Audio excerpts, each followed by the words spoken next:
pa ako decided kung sino yung susuportahan ko sa 2028. Pero yan naman ang problema, di ba? Pag hindi nila magustuhan yung sinasabi at tila pumapabor kay VP Sara, sasabihin na nila na DDS ako. So nung unit team pa lang, Kong Toby, nasa grupo na kayo ng ni Bongbong at ni Inday Sara? Yes, sila po yung sinuportahan namin ng mga kababayan ko sa Navotas.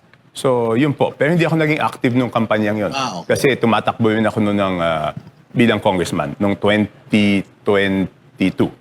So fake news, yung kumakalat sa social media. Kasi may kumakalat na parang meme sa social media na parang sinasabi mo na hindi ka hihinto hanggat hindi nananalo si VP Sara. Something like that. And hindi pa ako decided kung sino yung susuportahan ko sa 2028. Pero yan naman ang problema, di ba? Pag hindi nila magustuhan yung sinasabi at tila pumapabor kay VP Sara, sasabihin na nila na DDS ako. Dati, nung medyo yung sinasabi ko ay isip nila, pumapabor naman kay BBM, sinasabi nila na masyado akong sip-sip kay BBM. Sa akin kasi, in my whole political life, kung ano yung tama, yun ang sasabihin ko eh. Bigyan ko lang kayo ng history. Una akong naging vice mayor 1998. Naging mayor ako 2000. From 2001 to 2010, ang presidente nun is si GMA. Kung halo ka rin, nabotas na nabotas? Opo, nabotas. Ano kung nabotas lahat, ha? Opo. Nag-mayor muna ako hanggang 2010. So, nung time na yon, ang presidente nun si GMA. Mayor ako pero buong 9 years na yun, hindi ko kakampi si GMA, no? So, sa akin, hindi kasi ako yung kailangan laging kumampi sa administrasyon. In fact, ang unang administrasyon na naging kakampi ko yung presidente is kay Presidente BBM. Kasi pagkatapos ni GMA, 2010 to 2016, Pinoy naman.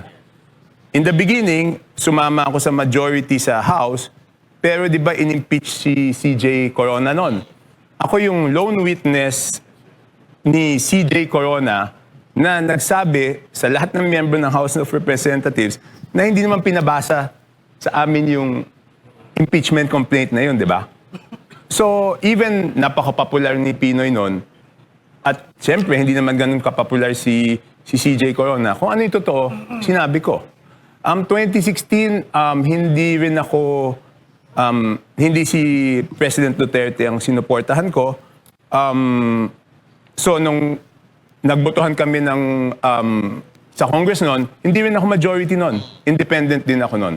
So sa akin, kung alin yung tama, doon ako pupunta. Minsan nga, yung tama, hindi nga siya popular. Pero ang prinsipyo ko kasi is, what is right will always be right, even if it is unpopular now. Kasi later on, mapapatunayan naman na tama ka. Hindi mo lang alam kung 1 taon, 2 taon, 5 taon. Pero yun lang ang prinsipyo ko eh. So, kaya hindi ako yung papalit-palit ng pag ito presidente, kakampihan ko yon. Pag ito presidente, kakampihan ko. Pag ito presidente, kakampihan ko. Hindi ko kailangan sumipsip eh. Kasi kung maayos yung presidente, susuportahan ko siya sa mga programa. Kung sa tingin kong hindi ayos, pwede naman akong pumuna. Yung una kasing ginagawa ko is pupuna ako eh. Ang problema dito kasi ngayon, parang iniisip nila, pag may pinuna ka, kalaban ka kaagad eh. Hindi naman siguro dapat ganun eh, di ba?